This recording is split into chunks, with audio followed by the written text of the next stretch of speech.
I think this is the only KTM 1190 in the world to be used for gear reviewing purposes. That's its primary job. Its primary reason for existing in our so-called inventory of motorcycles. For instance, today on the back are two AR-10 style rifles, an AR and an AK, all together about 1,000 rounds of ammunition, support gear, hearing protection, first aid, survival, blah, blah, blah. Just under 1,000 pounds of gear today when I was hauling steel from one location to another on this bike. Consider that. Also consider this.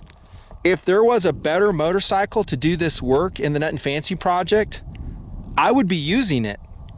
I would have sold this one.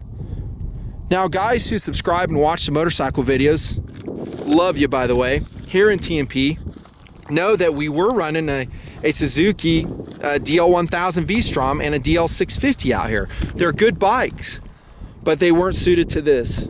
We bent rims, we had a couple issues scraping with the ground clearance. We just destroyed our bash plates, and so we had to upgrade. Welcome to the Nutnfancy review of the KTM 1190, its replacement. 6,000 miles worth of reviewing experience, some other stuff, but mostly doing what you're seeing right here. Check out our location. This is not photoshopped, not faked, and you've seen it a lot in video already. The wind's kicking up as always. You're just gonna have to deal with it. Real world. I'll shield you from the wind as best I can. What you're gonna get on this review, by the way, is not a presser event. By that I mean most of the reviews you watch in YouTube, most of the ones you read in magazines are presser events. So they're sponsored by the manufacturer. Riders and videographers are giving talking points, and they go on a 20-minute ride and then they write their article. What results is, it's okay. I mean, it's not bad information, but it's not what you're going to get here. That is basically long-term user report on, is the 1190 an awesome adventure motorcycle or not? That's what you're going to get. It'll be about 50 minutes, maybe even longer. Too much to talk about. So if you're in a hurry and you don't want to watch it, this ain't the video for you. You gotta, heck, I think one of the motorcycle channels on YouTube has a lightweight review at 4.5 minutes on the 1190. Okay, that was a presser event for sure. No, I'm gonna give you the upsides, and there are some distinct downsides to the KTM 1190 you need to know about. And in the end, you'll find out if it's right for you. If you own a KTM 1190, you'll feel pretty smart for having chose it. I'll tell you that right now. Because like I said at the outset, there's no better bike that we have found. Now, if you're finding this with a YouTube search, maybe a Google search, welcome. Subscribe, please. Support the work. And we're glad to have you. Motorcycles are just a small subset of what I do in the Nutnfancy project. I review mostly guns, knives, weapon systems, whatever. You can see the content by going to my main channel page. But if you don't know, I'm a retired Lieutenant Colonel U.S. Air Force pilot, 21 years of service, flew the beloved KC-135, loved it, refueled all sorts of weapon systems, also flew T-38s and King Airs during my time in the Air Force. I worked with the F-4 Phantom community, F-15C, F-15E, F-16 of all sorts and descriptions, the A-10 community, B-1, B-2 stealth bomber, F-117, the list goes on and on. All the cargo planes, C-17, 141s, C-5s. And I'm going to give you an analogy of the KTM 1190, and that's why I'm saying this. Usually I don't talk about my Air Force background that much because it doesn't really play, and I like being low-key about it. But here it does. This bike reminds me of the A-10 Thunderbolt II, nicknamed the Warthog. That's what the 1190 Adventure, the non-R model, reminds me of. It reminds me of the freaking Thunderbolt II, the A10. It is so rugged, so capable, so maneuverable, so tough. It can hold so much gear. It's an A10. Now, this will be the third and perhaps the last, almost certainly the last KTM motorcycle review I will do. Others are the KTM 500 EXC, which is like a P51 Mustang, the KTM 690 Adventure R, which is kind of like an F16. The Adventure R, I'm sorry, the Enduro R, the 690 might be better suited to you if you don't have to carry a lot of gear and and if you do need to go on more technical terrain, out here in the desert. We take that too, and it is also a reviewing machine. We use it on single tracks and wilderness roads where maybe the 1190 just isn't suited. But I'll tell you what, I can't bring all this stuff on the 690. There's no way. It's just too small of a bike. It's got to be the 1190, and honestly, the 1190 is used almost 80% of the time for reviewing because of its weight carrying capacity, just like an A10. Now, speaking of F16s, this is a fun example.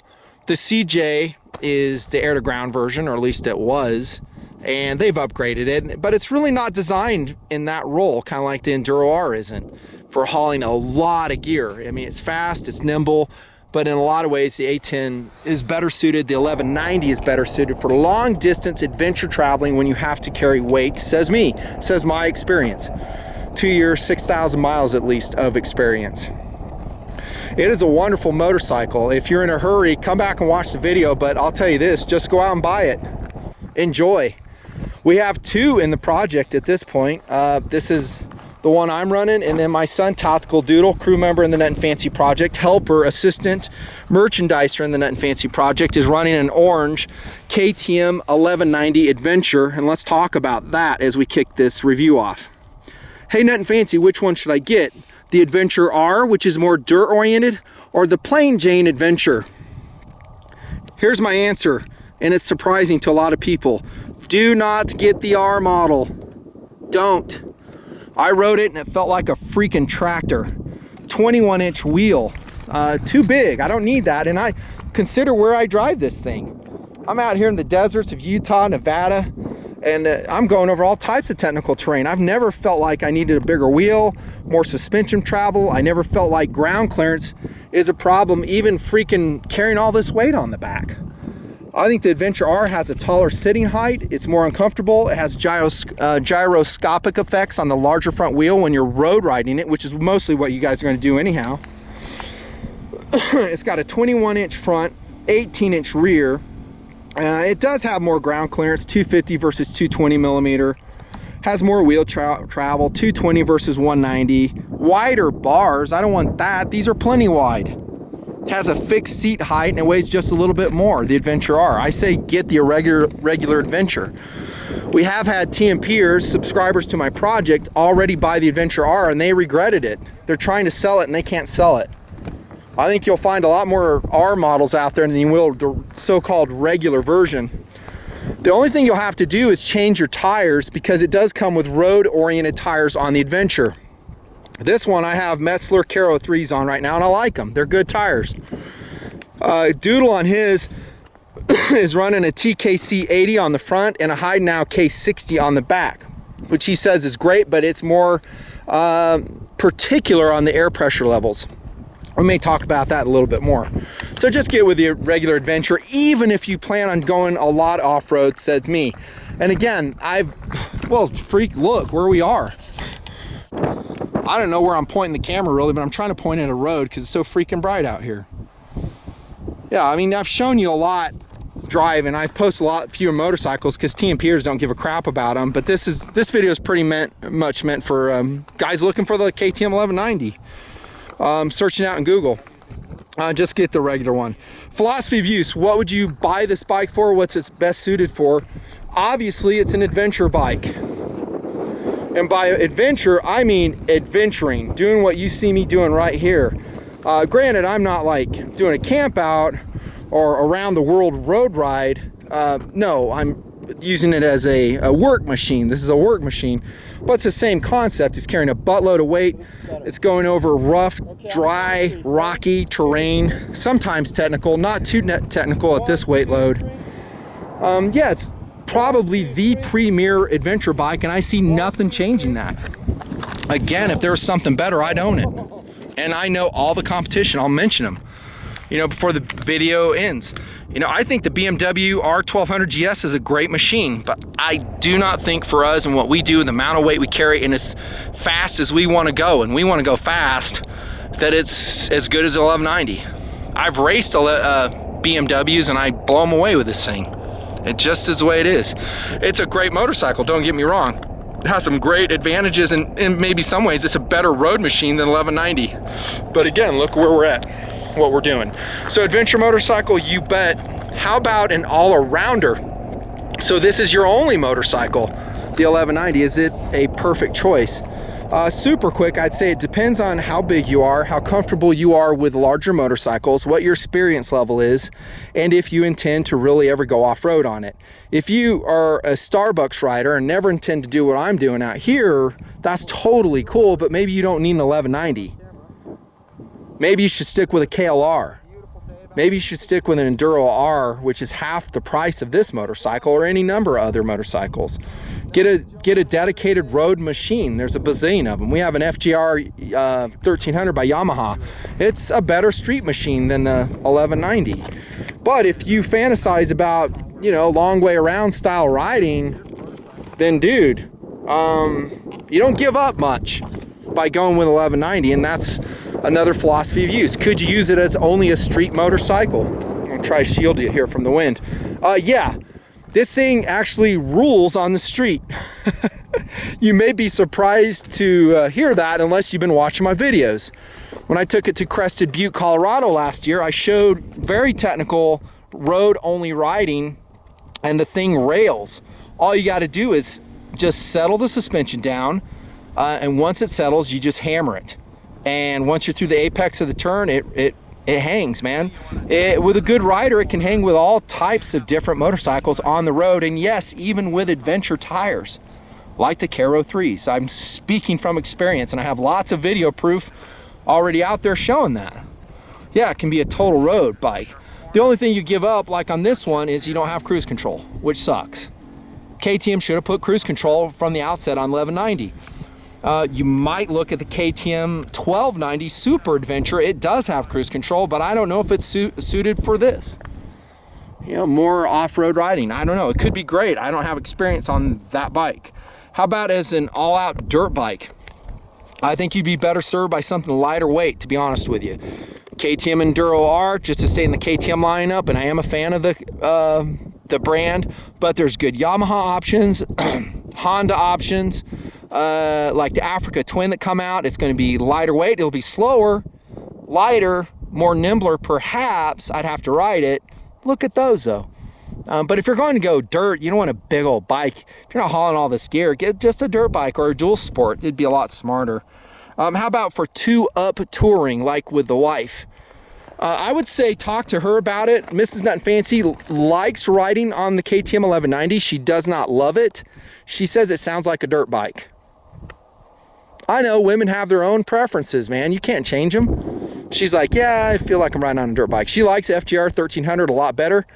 It just depends, but it's definitely comfortable. It has a large pillion area in the back. The seat pegs are perfect. It has great grab handles on it. So yeah, it just depends. And a POU, press it on. Weight, balance, and feel. It's not a lightweight bike. It's going to be around, I think, 507 pounds, give or take some, depending on the year you get. This is a 2014. By the way, I bought this one used, again, from a Starbucks rider. He never took it out in the dirt from what I could detect. And Tactical Doodle bought his used as well, also from a Starbucks rider. You know, people just, they act like they're adventure riders, but they aren't. You can tell by looking at their bike because they're pristine, they're clean. Mine has caked oil, caked dirt, wear and tear. It's basically a desert bike. Unavoidable, normal wear and tear doing TMP operations. So yeah, we use them. I mean, definitely use them. But 507 pounds it seems like a lot of weight, but the competition is even heavier. Yeah, a lot of them are heavier. Check out the weight on the Yamaha Super Tenere. Insane. I have ridden some of those bikes and I came away thoroughly unimpressed. I was like, this feels big, it is heavy, it has a weird center of gravity, and I never got any of those feelings on the 1190. From the first test ride, I knew that this was the bike that would do this job and would be enjoyable to ride, be fun adventuring on. It just feels like pretty much like a super fast, super awesome suspension dirt bike, big dirt bike. So it's never lost that dirt bike pedigree. And to me, that's a good thing because, well, again, I hate to keep saying it, but this is where we take it. Mostly. I mean, it does road riding too, but it's out here in the desert a lot, up in the mountain areas a lot. And so I need a dirt bike pedigree that also performs very well on the road. This one, the regular Adventure, has a 19-inch front tire, 17-inch rear. I think that's more than adequate. Yes, even in technical dirt, I've never had an issue, kind of. I did have one issue with the front tire, rim technically, and I guess I'll tell you now. Right now, this is actually a straightened wheel. I sent it to Woody's Wheel, who did great work, by the way. I like those guys, because I bent it out here. And that was running 25 PSI in it. And that was a problem we had with the V-Stroms, is we just go through rims and each one was like $500. So that sucked, and I have to keep the pressure on this one pretty high to seat the bead, otherwise it leaks. So right now I have 39 PSI in this sucker. What? Hey, Nutton, when you're out in the dirt, you need to run 10 PSI. No, not with 1,000 pounds of gear on it. That won't work. Even with, I don't know, 750, you're gonna bend rims out here. You do 40 miles an hour. You do 60 miles an hour and you hit this bad boy right there, that's $1,000 rim bent. I think I'm pointing to it. Yeah, this guy right here. There's bigger ones, that's nothing. You just miss it. So no, I run higher pressures. The lowest I'll ever go out here is about 25 PSI, and that's as low as I can go. If you're in the Georgia clay where you're riding, I say rock on. I'd run low PSI out there too. You get better traction. I did notice coming out today with all this weight, going in the super silt where it's deep, it was kind of sporty with that PSI. But it's a trade-off, man. I don't have $1,000 and a lot of time to replace that rim all the time. So anyway, that's the aside on the pressure. I have been happy with the Caro 3s, but we're talking about weight, balance, and feel. Super quick, this is one reason why. This swing arm, check out the design of it. It is a machined aluminum lattice swing arm, CNC milled. It is a marvel of engineering. It's one reason why the KTM 1190 is so freaking light for what it is. Remember, it's 1,200 cc's. It's not a 1,000 cc. It's not a 600 cc motorcycle. It's not an 800 cc. It's not an 800, whatever that is, BMW, GS, F800. No. We had a guy come up the other day, checking it out. He wasn't in a motorcycle. He's just looking at this in awe because he understands the work involved to make such a metallic part. He's like, daggum, how'd they do that? Well, they did it. KTM does some really smart stuff. They also do some pretty stupid stuff too. I'll cover that. Yeah, feels lighter. It balances well. It feels nimble, which is surprising, really.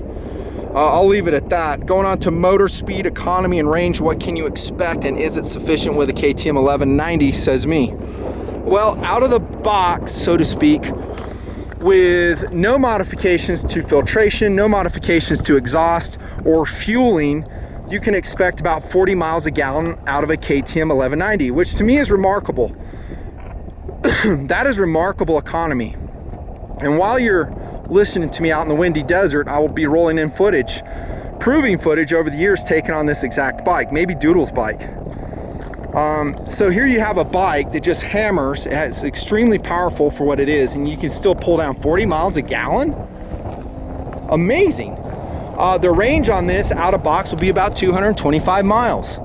For me, in the desert operations in the Nutnfancy project, gear hauling, gear testing, I need a bike to do at least 200 miles. I said that in the V-Strom review. If it can't do 200 miles, then I can't go to these places I go to. It's just too much. Then I have to strap on fuel canisters, and I got more crap to carry. I don't want that. Now I'm going to cover a quirk right here of certain year models of the KTM 1190, and it is substantial, and it definitely plays out in this area of operations where we're at. A dry, dusty desert, especially if you have someone up ahead of you who's kicking up dust. Stupidly, one of the dumb things KTM did is they did not have, and they perhaps still don't have, an air box that seals properly. And so it would allow ingestion of fine particles of dust into the throttle bodies. Here's a photo of when I got this bike from the Starbucks rider. And he wasn't even off-road with it. Looked in there and there was some dust in there. And so this is a long story. I have a whole video out there when we dyno tuned this and I put it on the belt, and you could see what horsepower it came out, which by the way was 120 rear wheel, look that video up, but I had to buy a Rottweiler intake system, complete kit. I put a PCV valve on it, power cell variety. It already came with an Akrapovic exhaust from the previous owner. And then we dyno tuned it. We put on a power commander, and it was a big, expensive, long drawn out project.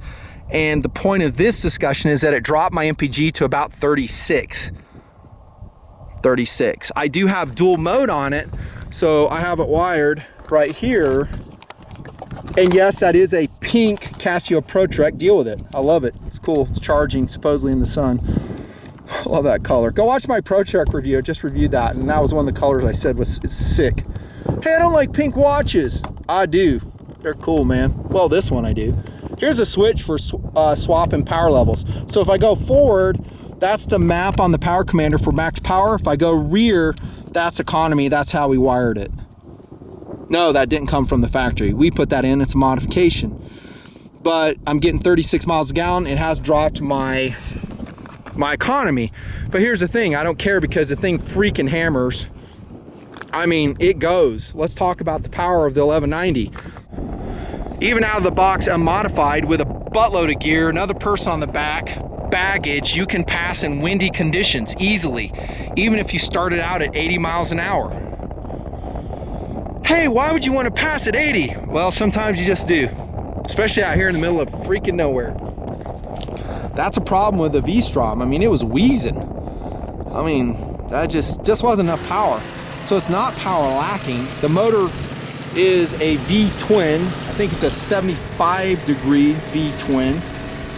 1195, technically they call it a 1200. 150 horsepower is what KTM says, and I say, yeah, right. Keeping it real. Told you this video wasn't like anything else you've read, seen. Because all those videos will say, oh yeah, KTM 1190, it's 150 horsepower. No, it's not. It's not that powerful, and we tried to wring the power out of it. Now, we are at elevation here. Right now we're at about, I don't know, 5,000 feet elevation, but when we dynoed it, we were at about 4,000, 4,200 feet elevation. And the best we could get out of it, again, granted that's with these tires, not road tires, so we probably lost about maybe 8 horsepower in that as it tried to get traction on the dyno belt. 120. 26 though, dude. That's the bottom line. But that's at high elevation, power commander, Rottweiler, Akrapovic. Different fuel maps. Now, you may say 120, that's not enough. It hammers. It'll beat any car out there. Well, okay, most cars. Voice of experience. Even loaded, it's hilarious. I mean, even loaded up, got a freaking retiree special KTM 1190 and it'll whip ass on most cars, vets included. It's hilarious. Hilarious. It just rips. Puts a smile on your face. It's so fun. 6-speed, the gearing is perfect. I have not changed the gearing on this 1190. I recommend you don't either.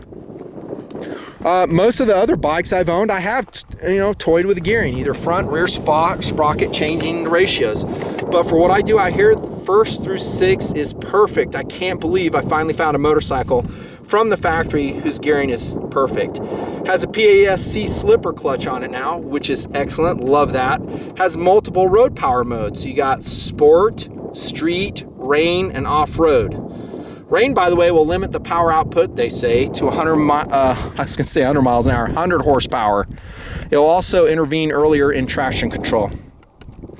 So good range, about 225, great economy, awesome speed.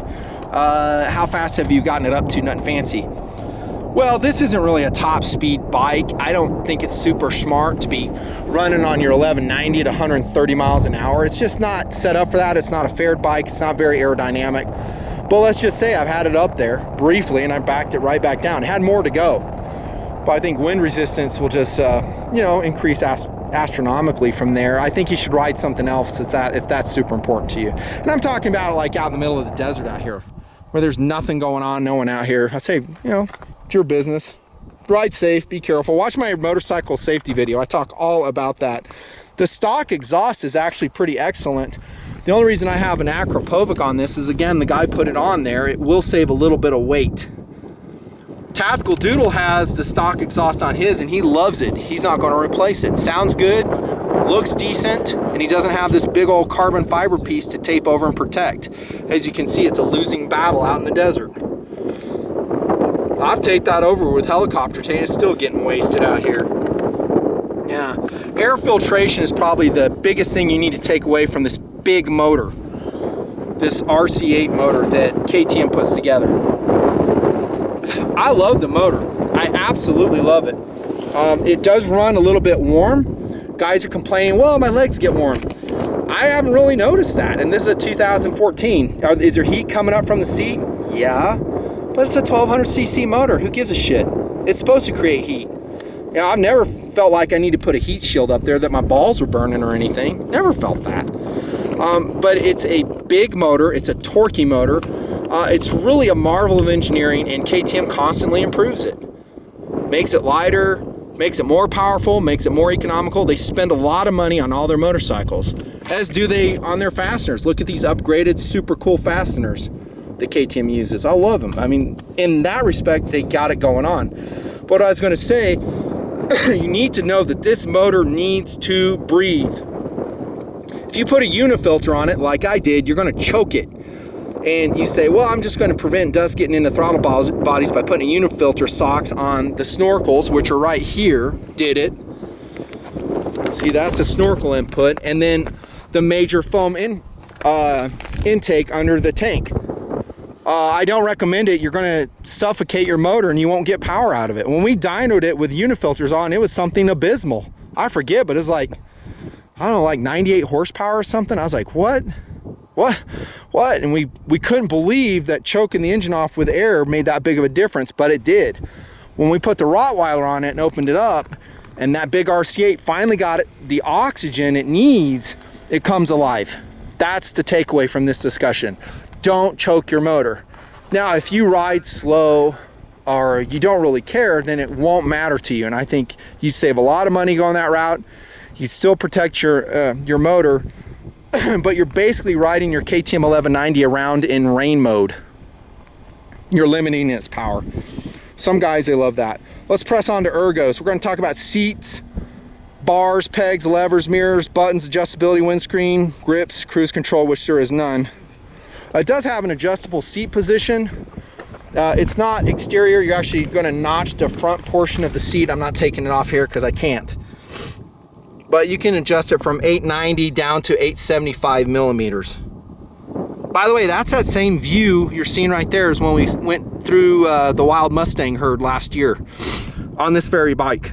I'll roll in some photos and pictures of that. That was cool. Going out there, Utah desert that time. There are modes for load control. So as you can tell, I have a ton of weight on it right now. And the modes, which I may show you, maybe I won't, just basically adjust the rear suspension. So right now I have it set up for 2-up because it's kind of like, you know, have an extra person on the back. I probably should have 2-up plus cargo. Handlebars, they are dirt style. They're kind of higher. Tactical Doodle has some risers on his. He loves his risers. I haven't put it on mine yet. I don't really feel the need. And like I said, I prefer these lower handlebar, I should say more narrow handlebars over the freaking R model ones, which are even wider. I haven't really changed much on the handlebars at all. I think they're perfect. Wide and comfortable. I don't think about them, let's say that. They don't have fatigue for me. Easy hydraulic clutch, slipper clutch, by the way. I think I mentioned that.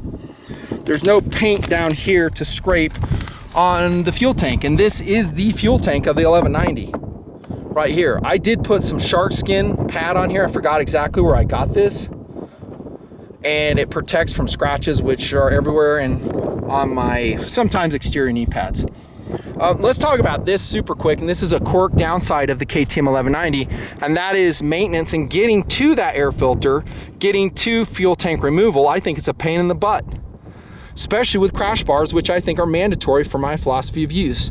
So I got to take this shroud off, I got to take this shroud off, I got to take these parts off here, a bunch of screws, and I got to peel them all off without scratching them on the crash bars.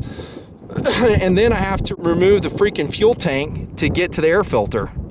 A lot of bikes are like that, but it sucks. I'm just saying it and keeping it real. The KTM 1190 is not perfect, and neither is any motorcycle. They're all going to have weird things about it. The pegs. I do have the KTM rally pegs on it. I highly recommend them, especially if you do stand-up riding. Tactical Doodle does not have them on his bike, and he really misses them. He's going to put them on ASAP. The levers are excellent, light pull, and I haven't put anything aftermarket on them. The handguards that come on the KTM 1190 are garbage. I basically threw mine in the garbage and put on these, I think, storm guards on it. And then I have in-bar sliders on there. You can see, I might put some links in, Amazon links there if I find them. The mirrors are okay, I like it. There's no vibration really in the 1190 that I can detect. I did have vibration when I bent that front rim though, and I was going, what the heck's going on here? I didn't know I'd bent the front rim. We go to straighten it, and the dude's like, yeah, your front rim is toast, dude. It's like, really? Sent it to Woody's Wheels and got it fixed. These handguards are super cool too, the Bark Buster Storms, because I can put on covers in the winter to keep my hands warm. There are grip heaters here. They are selectable through the instrumentation. They work good. They don't get super hot, but they're good. They're good. I like them. The cockpit area and the controls, and I will turn it on for this. Let me talk about one thing that I super hate about the 1190, and that is that it really makes you go to, that's a radar detector. It makes you go to the dealer for problems. See, right now it's saying tire pressure low. It's not low. I've got like 36 in the rear, and I've got like 39 in the front, and there's no user way to get rid of this. And you might have some other quirks coming up in your instrumentation, so that's annoying. So I'm going to clear that, and so you can see the load here, 2 people. Clear out. There's trip, general info, and a lot of this is selectable in the menu system. TPMS isn't shown right now because I'm not driving, but take it from me, air pressure is perfectly good. This screen should also have a way for the user again to set a threshold value when it comes on and off, but it doesn't. You have to take it to a dealer, and I have, and they still can't clear that. Sucks. Favorites, so you can set this. I accidentally hit the trip on the way over here, but we're about 130 into the desert right now. Settings, you can cover all this and blah blah blah. One of the things I do want to talk about are the user selectable modes. So there's MTC ABS and traction control is just amazing in this bike. I've never found it being obnoxious on the dirt. I leave it on all the time, even on well, what you see right out here, it's perfect. There's the load settings that we talked about. There's damping, sport, street, comfort, which I set for dirt. There's your drive modes. There you go. One thing I was going to tell you about, and also you get, that's the heated seat button. That's aftermarket. That's a KTM part. I do recommend getting the heated seats. They're excellent. And the official name for that is, it's called the Ergo Seat Heated. Catchy name, right? It does have a 12-volt power outlet. A lot of the upper end adventure bikes do. That's nothing new. Here's a downside to the controls. Sorry for the wind, by the way. Is I hate this bright headlight right here. I hate this switch right here. It goes from dim to bright on the headlights. It is always actuating, and it doesn't stay on, and it's not tactile. It's a really stupid switch. It's in a bad location. So I actually had it replaced once already, and this is the second one. It just sucks. It's really bad. So you'll be bumping it all the time. Not that the headlights are that great on the bike. I think they suck, and yes, I've upgraded them. So that's a, I don't know, super bright Sylvania bulb, and it was a pain in the butt to get in them. And it just wasn't enough, especially as I come out of these locations at night. And so what I did is I put on a Baja Design Squadron Pro, putting out about 4,500 lumens of light. Damn, that's a good lighting mod. It's not just for coming out in the darkness, and I've talked about this before. You see them on all my motorcycles, and even the Titan truck I put them on. It's a safety light because it is so bright. So cars can see you from miles around. They'll see you coming, much safer than this main headlight. I have tried different bracket systems. They all failed, so I had to make my own. And this one has not failed. I just basically screwed them all the way through the crash bars. So anyways, there's probably a lot more that I'm forgetting, but I gotta press on. Incidentally, I don't talk a ton about the suspension. I think it's perfect for what I do on road and off-road. There are 4 spring load settings and 3 damper settings. I've never changed them from stock. I'll just go into the software and change them that way. Yeah, and going over this with this load, amazingly, it's a soft ride. It's a soft ride. I mean, I just laugh. I'm coming over these areas, and I stopped in a smooth location so I could stand the bike up. I wish I was in one of my more technical locations, and I just laugh. I go, I can't believe this bike is so freaking smooth. It's like an A10, but it's like a smooth A10. And I've ridden a lot of off-road bikes. I mean, the Hondas were horrible. I'm getting beat up. My teeth are jarring out of my face. Not so with all the KTMs, even the 1190. Again, it has its dirt bike pedigree, you know, definitely intact. Brembo brakes, love them. We talked about the ABS just a little bit. It's lean sensitive ABS, by the way. I have that marked right side because when I sent the wheel to Woody's and it was sent back to me, I want to make it a quicker put on. Speaking of which, another quirk is I think taking the rear wheel off the 1190 sucks. It's a pain, at least for me. Maybe I suck at it, but I think it's tedious. A lot of them are, I know that. But with your ABS, paraphernalia back there, I just think it's a pain. We talked about suspension, handling, brakes. The rims are good. They are better than cast rims. Definitely better than cast. They're tougher, but like I said, you can definitely bend them. I do have a fender extender on the front here, and I recommend that. Speaking of, and jumping ahead to modifications, I also recommend out here, especially riding with others, you get a radiator guard. This is an orange RG, and it was expensive, but dang is it good. I also recommend, absolutely, you get upper crash bars. The lower will come with it. So this is a Tour Tech variety. I didn't think it fit that great. It was very expensive, but you can see it's been put to good use. The other day I was out here just like now, had guns and ammunition loaded up on the bike. Wind picks up and it was almost near vertical. The wind comes from the opposite side and it pushes the whole bike over. Those are the scratches you're looking at right now. So it dumped it right there. Think about if I hadn't had that crash bar, what this whole panel would look like. It would have been crushed, scraped up, beat up. I'd rather have beat up crash bars as long as my plastics look good, which by the way, the graphics on the 1190 are amazing. They are cool looking. I love the gray and I love the orange. They could have not done better on the color combinations. They are modern, cool, and stylish, and masculine, if you can put all those things together in one sentence, which I just did. Cool, and then they continue back here, as you can see. And then you've got the KTM Power Part seat tying into that. I'm less concerned about it, but I do like it because my bikes basically just live in dirt, and so they're always dirty. I'll wash them once in a while, but not much. By the way, if you're wondering about this sticker, I got it off of eBay. That's a cool reflective KTM sticker. And yeah, I do run a Shirai lithium battery in it as well. Cargo passengers. I got a crank, man. It's super comfortable on the back. I talked about that in the touring discussion. Wide back seat, good pegs. You do have grab handles, and I have mine taken off because I have a Tour Tech pannier rack there. But if you do take them off, you'll save about 1.5 pounds of weight. Oh, actually, I'm sorry, I do have mine on. Here they are. See them? There you go. There's your passenger grab handles. There's not a lot of great places to strap cargo onto on the 1190 without a pannier rack, and that is a big downside. Shame on KTM and any other motorcycle manufacturer that doesn't give you places to put bungees. You should have at least 4 places for bungees on the side without having to go to the expense, the weight, and the hassle of fitting on a pannier rack. But for what I do, I have to have the rack. We had to spend it. This whole box system was extraordinarily expensive. About, I want to say $1,200 for the rack. The boxes I actually had already bought for the V-Strom, and they just carried over. At least that one did. This one is actually narrower because this is the muffler side, the exhaust side. So good on that. I mean, cargo passengers except for strapping areas.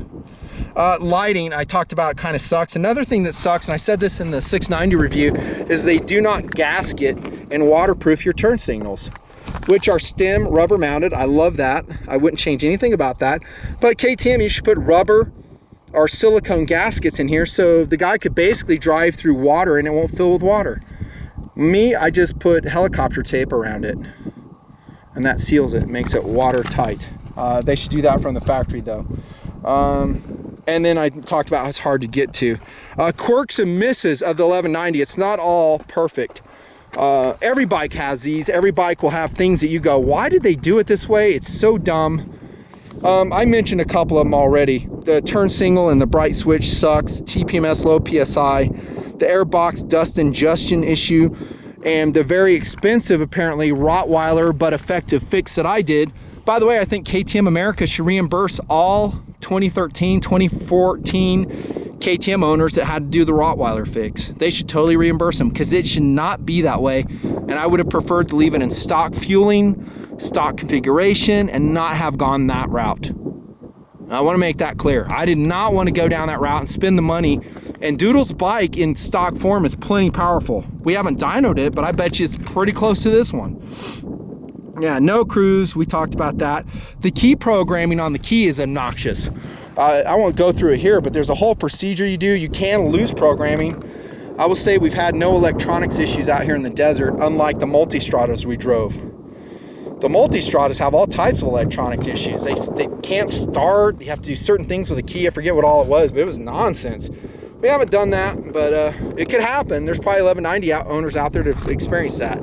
This bike had a stripped out shuttlecock drain valve, this thing right now I'm pointing at, that was stripped. I had to get that replaced. Okay, I talked about the field strip, as I'll call it, getting to the air box. It's totally a pain. Rear tire removal.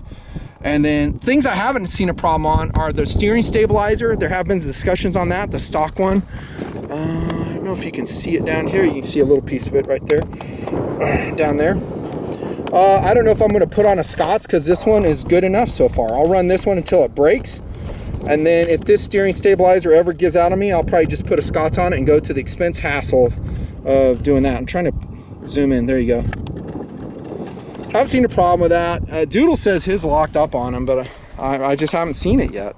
No battery cable problems and no electronic breakdowns. How about required accessories? Let me review what I've talked about already. The pegs, the crash bars, the fender extender. These are just me. The storm guards, which I like. I've got a cell phone holder for my iPhone 6S right here. I've got a USB charging capability right here. The ProTrek will give me some other functions I might look at. You don't have to do the switch mods for the power commander. I talked about that. This one actually here is for the Baja Designs Light. I would recommend a Baja Designs Light on your KTM if you can do it. These little round mirrors I bought at freaking Walmart. They're probably in Amazon too. They're excellent. Man, I love them. And they'll be able to detect your blind spots in traffic. Drive safe, bros. Drive safe. This is not the stock windscreen. This is a Mad Stad, made in Germany, fully adjustable. It's expensive, but man, is it good. Tilts up, tilts down. You can change your angle. KTM, the larger KTM screen, which Doodles came with, is actually pretty excellent as well. I would not change that. Other changes. The boxes. I really hate putting my TourTech boxes on because it's wider, it's heavier, but for today's load, I just have to do it. It just gives me more capabilities. For instance, in this one, I've got my cooler. You can see my cooler down there. I just popped a drink. I got a pistol and then some ammunition, which I just took that out of. The top box, TourTech, completely full with all the preparation stuff. And this is full of more. So what I get with these boxes is just an awesome cargo capability, and more importantly, a way to lash the guns over the top. Do you need this? I don't know. I love having a box capability, and even if I don't run the boxes, the rack is indispensable. And I love the TourTech. It is expensive. It does add weight. Not cheap. I put reflective taping on all of it for more safety in traffic. This is like gray reflective, glows bright.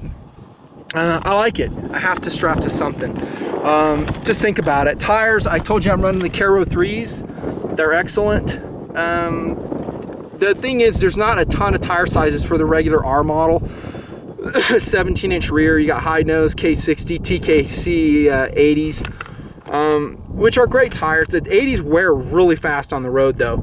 if you're just running pure dirt, run the 80s. But dude, if you go on the road, those knobs are going to be eating it, and they don't do that great on the road. I think the Karo 3s dominate it in my own experience. This is a dry spec extra fuel tank. So in there, you'll find an aluminum extra, whatever it is, quart of fuel that I'll put in if I'm on a long ride and I'm really stretching my distance. This is a custom mount we made. We just basically zip tied the freak out of it using, I've got my elastic in the way, you can see, or the bands, using zip ties, and it works great. And I just leave that in there all the time. The other day I broke it out to help another motorcyclist that was broken down. He was out of fuel, and I was like, hey, I got you covered, bro. Popped it out, put some gas in there. He was able to make it to the gas station. I'm not going to peel this up underneath the tank bag, but I have the CJ Designs, oh, you can see it right here, fuel cap.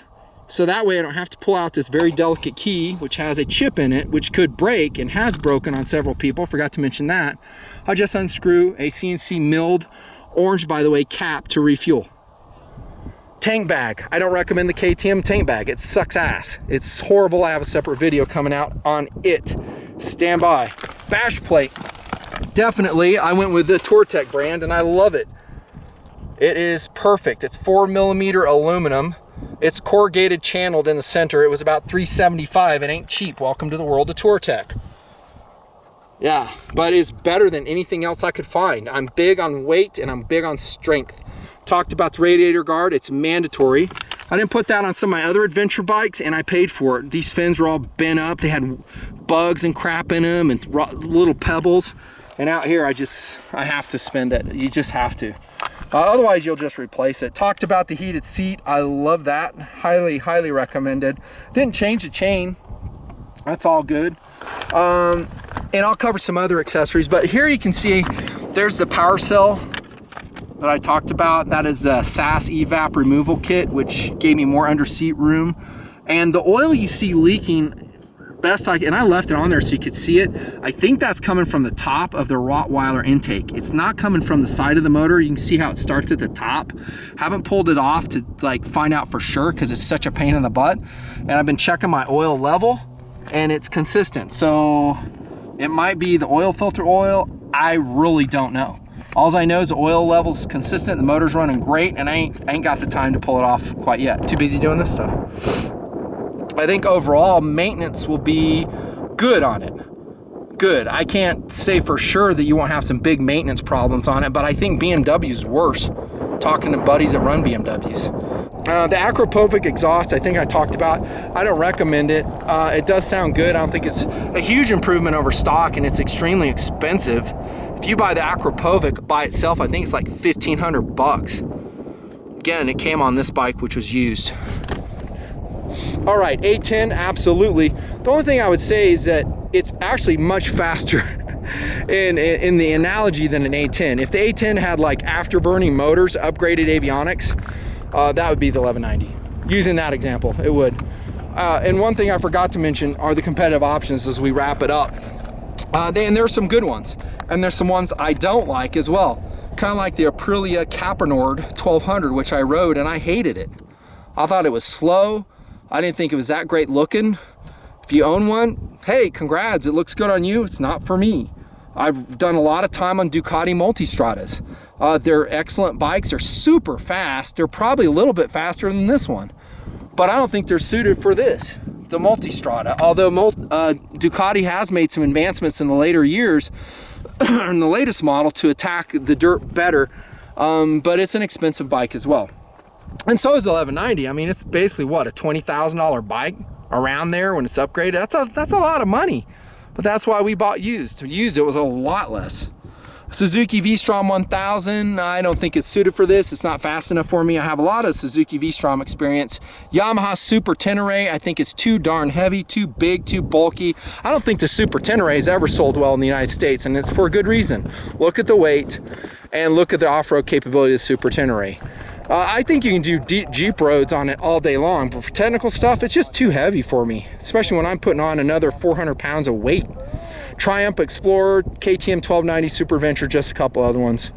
Whew, gotta wrap it up. Told you be feature length. I can't even see the screen, so I don't even know where I'm at. But I bet you I'm around 50 minutes. Close to it.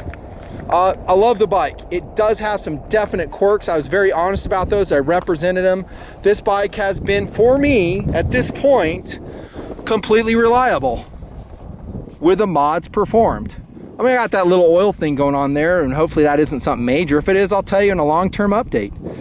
Who knows? You know, so far, we could not be more happier with the 1190.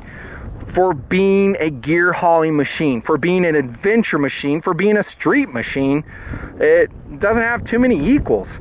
You know, if you take your 1190 and race, if it's important to you, a R1200 GS, I want to tell you, your 1190 is going to beat them handily.